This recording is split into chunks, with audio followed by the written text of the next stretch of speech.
Bon, ben bonjour tout le monde. Aujourd'hui, je vais vous expliquer là, la solution de l'exercice 3.4.6. C'est un exercice là, qui est tiré de la section 3.4 du livre de physique XXI, tome A, mécanique. Donc, c'est ça, l'exercice 3.4.16, il est relié là, directement à l'exercice 3.4.15. En fait, l'exercice 3.4.15, c'en est un qui est un petit peu plus facile parce que il n'y a pas de travail non conservatif. En fait, c'est parce qu'il n'y a pas de frottement. On dit dans l'énoncé du 3.4.15, un plan incliné qui est sans frottement. Donc, ça simplifie un petit peu les choses, ça simplifie un petit peu les calculs. Là. Mais moi, lui, que je veux faire avec vous, c'est vraiment le plus difficile, le 3.4.16. C'est ça, donc vous allez voir, c'est pas un exercice qui est simple, il est pas facile, il est quand même assez difficile, il est assez long, il est assez complet, mais je vais le faire avec vous parce que justement, ça va vraiment vous illustrer là, un cas qui est complexe. Fait que si vous comprenez ce cas-là, vous pourriez comprendre là, pratiquement tous les problèmes là, de la section 3.4, tous les problèmes de conservation de l'énergie. Et vous allez voir qu'il ne faut pas essayer de se dépêcher, là, puis de lire le problème, puis de dire ah oui, ok, je pense que ça va donner ça, puis d'écrire, faut pas y aller à la va-vite, il faut vraiment prendre son temps, y aller systématiquement. C'est un peu ça que je vais vous montrer aussi à faire. Là. On va se poser juste les bonnes questions au bon moment, puis c'est à peu près ce genre de suite là, de réflexion là, le genre de questions qu'il faut se poser pour arriver à résoudre là, à peu près tous les problèmes de conservation de l'énergie. Fait que je vais quand même lire l'énoncé du 3.4.15. Donc ça nous dit là, parce que c'est la même situation, donc ça nous dit sur un plan incliné qui est sans frottement. Donc là c'est pas vrai, dans le 3.4.16 il va y avoir du frottement. Mais bon, ça reste un plan incliné qui est incliné de 30 degrés par rapport à l'horizontale. Donc on a notre angle θ là, qui est égal à 30 degrés. Sur ce plan incliné-là, on a un bloc qui a une masse de 2 kg. Donc on connaît la masse de notre bloc. Il est initialement immobile, donc on imagine qu'on l'a pris, on l'a placé sur notre plan incliné, puis quand le problème va commencer, on va lâcher le bloc, puis on le laisse glisser là, vers le bas. On nous dit qu'il va glisser sur une distance de 60 cm avant de rencontrer un ressort idéal. Donc il y a une distance de 60 cm là, initialement entre le bloc et l'extrémité de notre ressort. Et là, évidemment, ce qui va arriver, c'est que quand le bloc va descendre le plan incliné, ben, il va acquérir une certaine vitesse là, pendant qu'il va descendre. Quand il va arriver ici, il va s'appuyer contre le ressort. Puis comme le bloc va déjà avoir une certaine vitesse, il va continuer de descendre. Donc le ressort va se comprimer de manière à amortir la chute du bloc. Okay. Et dans l'exercice 3.4.15, il nous disait, sachant que la compression maximale du ressort va être de 20 cm, trouvez c'est quoi la constante de rappel du ressort. Bon, l'exercice 3.4.15, c'est pas lui que je veux faire avec vous aujourd'hui. Je veux juste vous dire que quand on fait l'exercice 3.4.15, vous pourrez le faire par vous-même, on trouve la constante de rappel du ressort qui est égale à 392 newtons par mètre. Donc, D ici, c'est juste la distance ici que j'ai appelé D, 60 cm, donc 0.6 mètres. C'est ça. Donc, quand on fait le 3.4.15, on trouve la réponse à cette question-là. On trouve que notre ressort ici, il y a une constante de rappel de 392 newtons par mètre.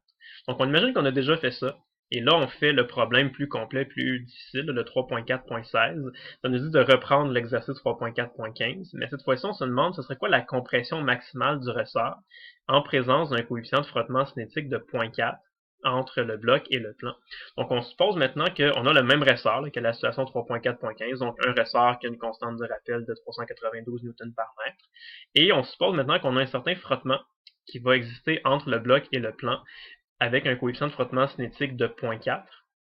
Et on veut savoir à ce moment-là, ça va être quoi la compression maximale, donc c'est quoi la distance maximale ici là, que le ressort va se comprimer pour arriver à arrêter le bloc là, dans sa descente. Donc c'est ça la question qu'on cherche. Donc on a plusieurs données, plusieurs chiffres qu'on connaît, et c'est l'étirement final, là, on appelle ça l'étirement maximal, là, la compression maximale en fait.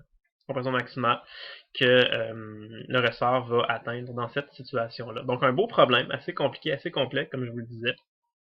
Et ce qu'on va faire, ben, c'est évidemment un problème là, typique de conservation de l'énergie. Donc, c'est sûr qu'on va partir de la formule de base qui dit que l'énergie finale égale l'énergie initiale plus le travail des forces non conservatives. On va devoir évidemment là, développer chacun de ces termes-là. Et pour pas se perdre là-dedans, là, puis pour développer une espèce de technique de résolution là, qui est efficace, moi je vous conseille toujours de procéder de cette manière-là. Donc premièrement, c'est de regarder le problème, regarder le schéma, être sûr que vous le comprenez bien. Imaginez dans votre tête qu'est-ce qui va se produire. Et aussi, c'est de regarder est-ce qu'il va y avoir, oui ou non, du travail non conservatif dans votre problème. Des fois, il y en a, des fois, il n'y en a pas. Okay? Qu'est-ce qui peut faire du travail non conservatif? C'est les forces. Okay? Fait que une des premières questions à se poser, c'est imaginez votre truc, là, imaginez dans votre tête comment ça va bouger, cette affaire-là, et essayez d'identifier toutes les forces qui vont agir sur votre bloc, sur votre objet, pendant son déplacement. C'est quoi les forces qui existent dans ce problème-là? Ben, c'est sûr qu'il va y avoir la force de gravité, nécessairement, parce que le bloc a une certaine masse. Donc, il va y avoir une force de gravité qui va l'attirer vers le bas. Cette force de gravité-là va avoir tendance à faire descendre le bloc. Donc, on sait que notre bloc va descendre le long du plan incliné et éventuellement, il va faire comprimer le ressort. D'ailleurs, c'est ça qu'on cherche. On cherche la compression maximale. Donc, évidemment, il va y avoir une force de ressort impliquée dans ce problème-là. À part la force de gravité, la force de ressort, qu'est-ce qu'il y a d'autre? Ben, le bloc est posé sur un plan incliné, donc on sait nécessairement que le bloc va ressentir une certaine force normale, hein, qui va l'empêcher de rentrer dans le plan incliné, donc une force normale qui va exister. Et finalement, ben, on nous disait dans la question qu'il allait avoir un frottement, une force de frottement cinétique, là, avec un coefficient qu'on connaît entre le bloc et le plan incliné. Donc quand le bloc va descendre, il va avoir une force de frottement cinétique qui va agir dans le sens contraire du mouvement, donc vers le haut du plan. Donc ça, c'est une autre force qui va agir dans notre problème. Est-ce qu'il y a d'autres choses que ça? Non. Hein, il n'y a pas de tension, il n'y a pas de corde d'accrocher après notre bloc. Il n'y a personne qui pousse le bloc ou qui tire le bloc avec ses mains, donc il n'y a pas d'autre force que ça. Donc on a ces quatre forces-là. Donc c'est bien de se poser la question, de bien identifier c'est quoi les forces qui agissent sur notre bloc pendant son déplacement. Et la deuxième question qu'il faut se poser, c'est parmi les forces qu'on vient d'identifier, toutes les forces qui vont agir sur notre bloc dans le problème, lesquelles vont faire du travail non conservatif? Parce que ce terme-là, là, peut-être qu'il ne sera pas égal à zéro. C'est ça qui est difficile généralement dans les problèmes de conservation d'énergie, c'est d'aller calculer correctement le terme là, du travail non conservatif. Donc on a quatre forces. Fait qu'il faut se poser la question pour chacune de nos quatre forces, lesquelles vont faire du travail non conservatif, lesquelles n'en feront pas. On peut régler tout de suite le cas là, des forces de gravité et des forces de ressort.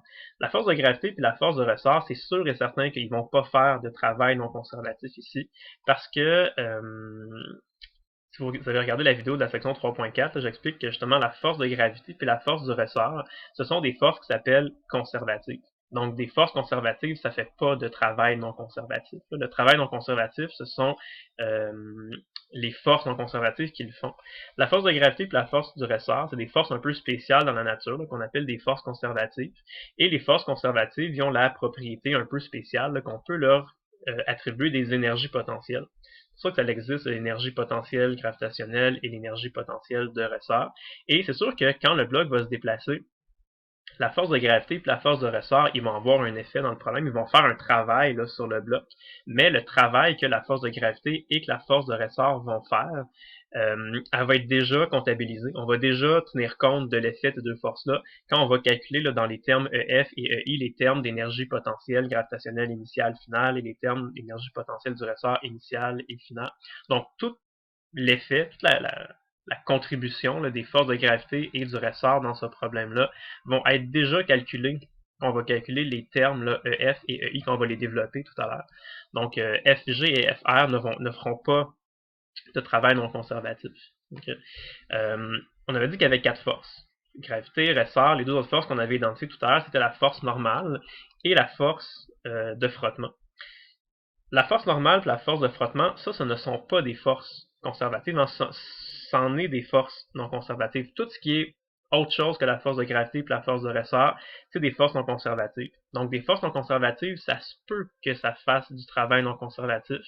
Pas tout le temps. Des fois oui, des fois non. Ça dépend des situations. Mais ce qui est certain, c'est que quand vous faites votre analyse, quand vous réfléchissez, à chaque fois que vous voyez une force qui est non conservative, là, dans votre tête, ça devrait là, sonner un red flag, là, un avertissement, dire oh attention, il faut regarder cette force-là, est-ce qu'elle fait un travail non conservatif, oui ou non.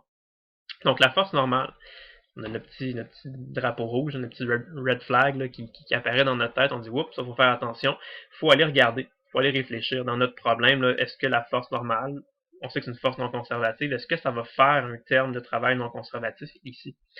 Quand on a une force non conservative, on peut pas il n'existe pas d'énergie potentielle pour ça. Fait que ça n'existe pas d'énergie potentielle de la normale ou de l'énergie potentielle de frottement. Là. Donc, la seule façon qu'on a pour calculer le travail qui est fait par des forces non conservatives, c'est d'utiliser la définition du travail qu'on a vu à la section 3.1, qui dit que le travail qui est fait par une force, c'est toujours égal au module de la force fois le module du déplacement de notre objet fois le cosinus de l'angle qu'il y a entre les deux, donc entre le vecteur force et le vecteur déplacement. Donc dans le cas de la normale, si on réfléchit un petit peu, là, ce qui arrive, c'est que la normale, on sait qu'elle est toujours perpendiculaire à la surface. Et le bloc, quand il va descendre le plan incliné, là, il va descendre parallèlement au plan incliné. Donc, si on voulait calculer le travail qui est fait par la normale, on appliquerait cette définition-là. On dirait le travail qui est fait par la normale, c'est le module de la normale fois le module du déplacement fois le cosinus de l'angle entre les deux. Mais dans le problème ici, l'angle entre les deux, θ ns, l'angle entre la normale et le déplacement, ben, ce serait un angle de 90 degrés, parce que justement le déplacement est parallèle au plan et la normale, elle est à 90 degrés du plan.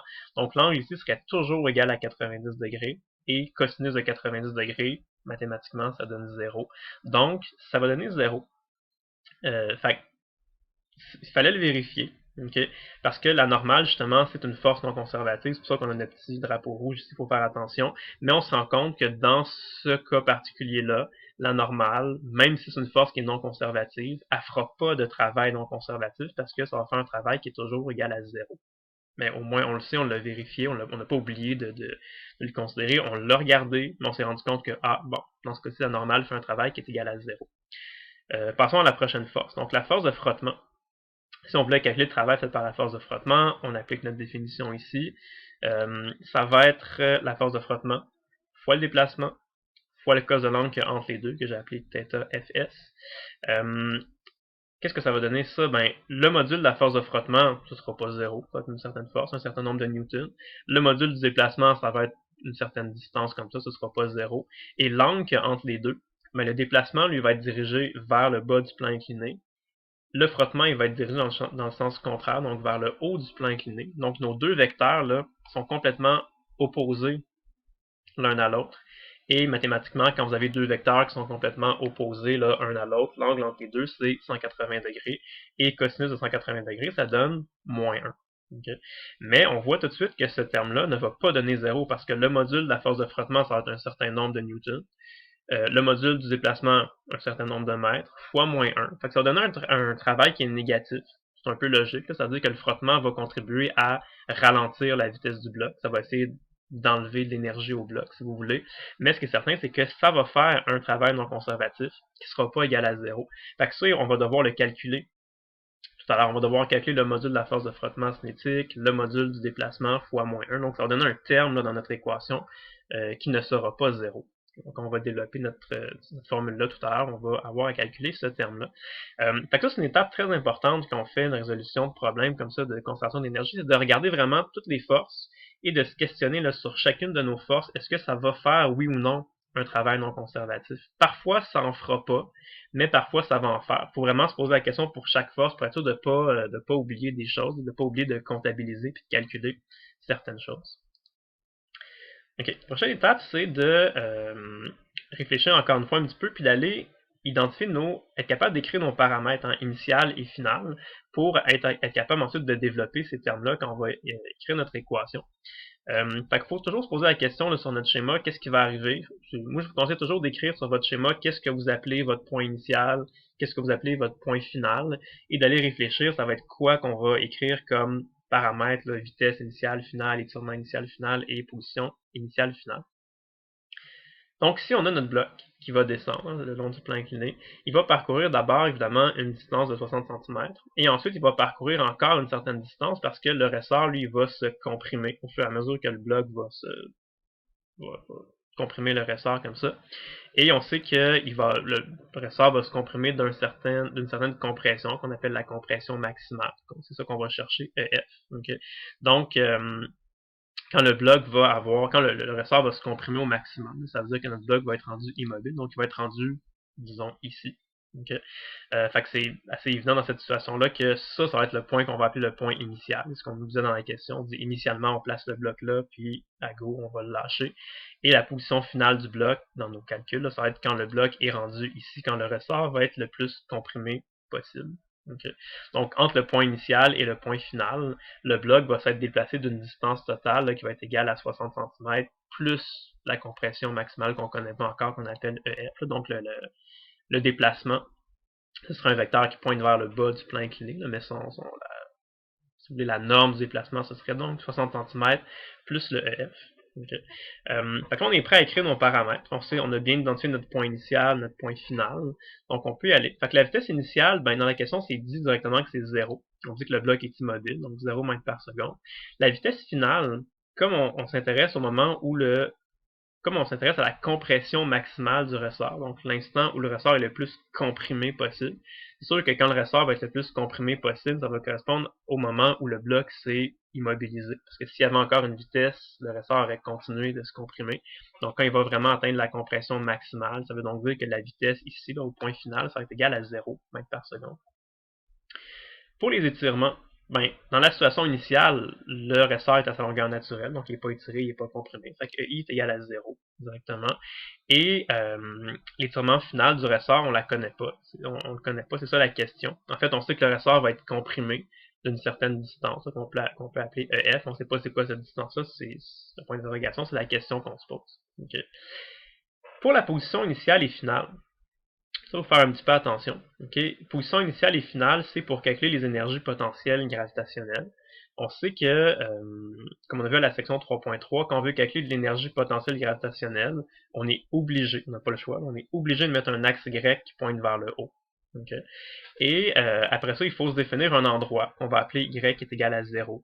Et il faut se fier à ce Y égal à 0 là pour aller définir nos autres positions. Okay?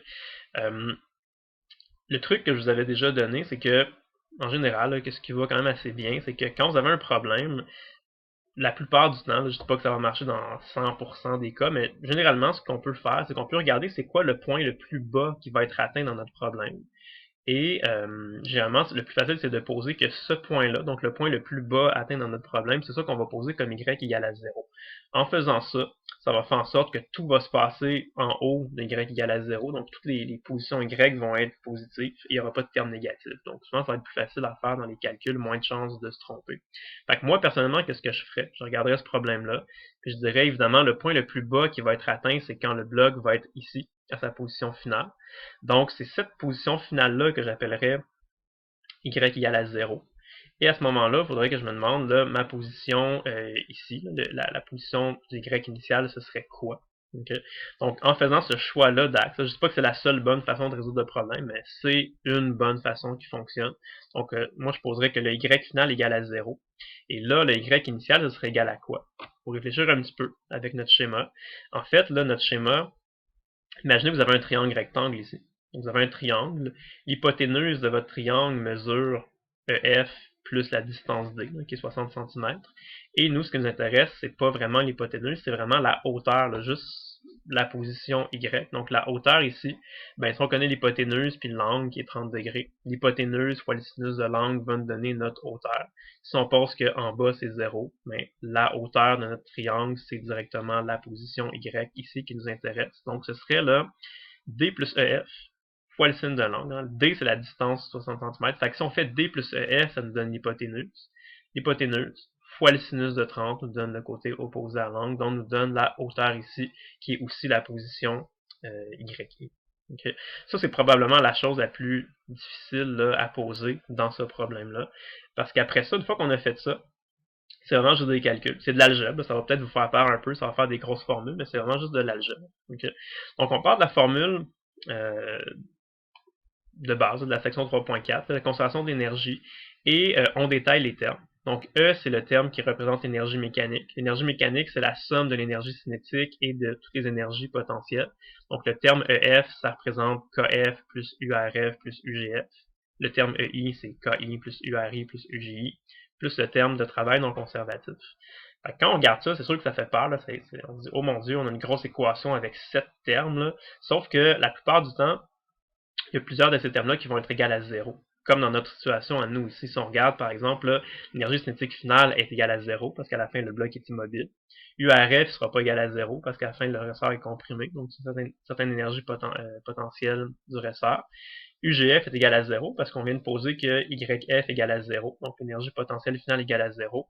Au début, le bloc est immobile, donc il n'y a pas d'énergie cinétique initiale. Puis au début, le bloc n'est pas comprimé. Pas le bloc, mais le ressort n'est pas comprimé, donc pas d'énergie potentielle du ressort initial. Donc finalement, dans une grosse formule qui faisait peur, là, qui contenait 7 termes, ben, il y a 4 de ces 7 termes-là qui est égal à 0. C'est quand même pas si pire. Il nous reste juste une formule qui contient 3 termes. Okay. Et là, on va devoir développer chacun de ces termes-là. Donc, on sait que l'énergie potentielle du ressort, c'est 1/2 KE carré. L'énergie potentielle gravitationnelle, c'est mgy. Donc là, c'était l'énergie potentielle initiale, donc avec le yi. On sait que le travail non conservatif, on l'avait dit tout à l'heure, il y avait la force normale et la force de frottement. On s'était rendu compte que la force normale n'allait pas faire de travail non conservatif. Donc, il restait seulement le travail non conservatif fait par la force de frottement. Donc, force de frottement fois le déplacement fois le cos de l'angle entre les deux. Si on détaille encore un petit peu plus les choses de YI, on vient de voir à l'acétate juste d'avant que notre YI, ça allait être D plus EF fois sin de l'angle, donc l'hypoténuse fois le sin de notre angle, qu'on remplace ça par YI. La force de frottement cinétique, ça vous en avez fait souvent, c'est coefficient de frottement cinétique fois la normale. Puis quand vous avez un bloc posé sur un plan incliné, s'il n'y a pas d'autres forces comme une tension, ou s'il n'y a pas d'autres forces qui vont agir sur l'axe Y, là, vous l'avez déjà fait sûrement souvent, on fait la somme des forces en Y égale à 0, et ça, on obtient là, que la normale, c'est mg fois le cos de θ. Donc, coefficient de frottement fois la normale, mg cos θ. Fait que tout ça ici, ça nous donne juste le module de la force de frottement. Le déplacement, on l'a vu tout à l'heure sur notre schéma, ça correspond à la distance D plus la distance EF, qu'on ne connaît pas encore, fois le cos de l'angle. On a dit tout à l'heure que l'angle c'était 180, cos de 180 degrés, ça donne moins 1. Donc on a tout ça ici comme équation. J'ai juste réécrit ici là, en distribuant le moins. Donc le moins 1 fois ce terme-là, ça va juste donner ça en négatif. Okay. Si on voulait le développer, notre terme, là, on pourrait juste distribuer ça ici. Donc ça se divisera en deux termes, ça se divisera en deux termes. Donc on obtiendrait ça comme ça. C'est sûr que ça fait peur un peu, parce que c'est beaucoup de termes, c'est écrit tout en algèbre, là, mais n'ayez pas peur. Là. Dans le fond, là, tout ça, dans cette équation-là, c'est toutes des choses qu'on connaît, toutes des variables qu'on connaît, là, la masse, la distance, l'angle. La seule chose qu'on ne connaît pas, c'est le EF. C'est ça la question qu'on se pose là, dans la question. Fait que si on remplace les chiffres partout là-dedans, puis qu'on fait nos calculs, on va obtenir ces valeurs numériques-là. Donc déjà, ça c'est un peu moins gros. Il y a des termes qui vont se regrouper, hein, 5.88, moins 4.074, c'est juste des constantes. Ici, on a deux termes en EF qui vont se combiner. Ici, on a un terme en EF carré. Si on ramène tout, si on combine ensemble les termes, puis qu'on ramène tout ça à gauche de notre égalité, ça va nous donner une formule quadratique comme ça. Donc, un terme en EF carré, un terme en EF et un terme constant égal à 0. Donc ça, c'est une équation quadratique que vous êtes capable de résoudre. Soit vous la programmez dans votre calculatrice, il y a des calculatrices qui le calculent automatiquement, vous rentrez les valeurs de A, de B, de C. Sinon, on peut juste la calculer avec la formule quadratique, là, moins B plus ou moins racine de B2 moins 4AC sur 2A. Donc le A, c'est 196, le B, c'est moins 3.010, et le C, c'est moins 1.806. Donc, vous calculez ça, ou vous rentrez ça dans votre calculatrice, là, peu importe, là, mais vous allez trouver deux réponses, parce qu'une formule quadratique, ça donne tout le temps deux réponses. Vous allez trouver soit que EF est égal à moins 0.0886 mètres, ou EF est égal à 0.1040 mètres. Okay. Quand on fait ça, on trouve toujours deux réponses mathématiques, parce que, bon, c'est une formule quadratique, mais il y a juste une de ces deux réponses mathématiques-là qui est la vraie réponse physique au problème que nous, on se pose. Okay? Ici, le piège, c'est qu'il y a très souvent des gens qui vont dire « Ah, ben là, le ressort, à la fin, on sait qu'il va être comprimé, puis un ressort qui est comprimé, c'est un étirement négatif. » Fait qu'il y a du monde qui va dire que c'est ça la bonne réponse. C'est pas ça la bonne réponse, ok? Faut juste réfléchir à ce qu'on a fait. Nous, ce qu'on a fait, si on regarde notre schéma, là, quand on a fait notre schéma, quand on a posé nos équations, et quand on a dit par exemple que la position Y initiale, la distance ici, on a dit que c'était D plus EF fois le sin de l'angle. Quand on a fait notre schéma, on a dit, on a le bloc qui va descendre ici. On a dit qu'il va descendre d'abord d'une distance de 60 cm et ensuite il va descendre d'une autre distance qu'on ne connaît pas. Donc la petite flèche qu'on a tracée ici sur notre schéma, c'est une flèche qui a une longueur qu'on ne connaît pas. La longueur de cette flèche-là, c'est EF. Okay. Fait que si vous faites un schéma, puis vous écrivez une petite flèche dont vous ne connaissez pas la longueur, puis dans vos équations, là, vous écrivez vos équations comme en fonction du fait que votre variable inconnue, c'est la longueur de cette flèche-là. c'est sûr que ce que vous voulez trouver à la fin mathématiquement, c'est que vous voulez nécessairement trouver un chiffre qui est positif, parce que ce que vous cherchez, c'est quoi la longueur de cette flèche-là. Donc, une flèche peut pas avoir une longueur négative, évidemment, ça a juste comme pas de sens physiquement, là, cette réponse mathématique-là, mais fait que c'est sûr que ça va être ça ici. Donc, ça veut dire que cette flèche-là, la flèche que vous avez appelée EF, elle mesure, elle a une longueur de 0.1040 mètres, ou si vous préférez, de 10.40 cm. Okay. Fait que la réponse au problème, c'est ça ici. Donc, on pourrait dire que la compression maximale du ressort, ça va être 10.4 cm. C'est ça la bonne réponse. Okay, donc, le bloc va arriver ici et le ressort va se comprimer de 10.4 cm. Quand le ressort va se comprimer de 10.4 cm, le bloc va avoir une vitesse finale de 0. Donc, c'est vraiment ça qu'on appelle la compression maximale du ressort. Le ressort ne va pas se comprimer plus que ça. Okay. Donc voilà pour l'exercice 3.4.16. Donc comme je vous disais, il était assez complexe, il était assez difficile, mais ça nous permet vraiment là, de mettre en lumière toutes les étapes, là, la suite de questions à se poser. Donc c'est un très bon exercice là, à faire et à comprendre. Donc ben voilà, bonne journée et à la prochaine.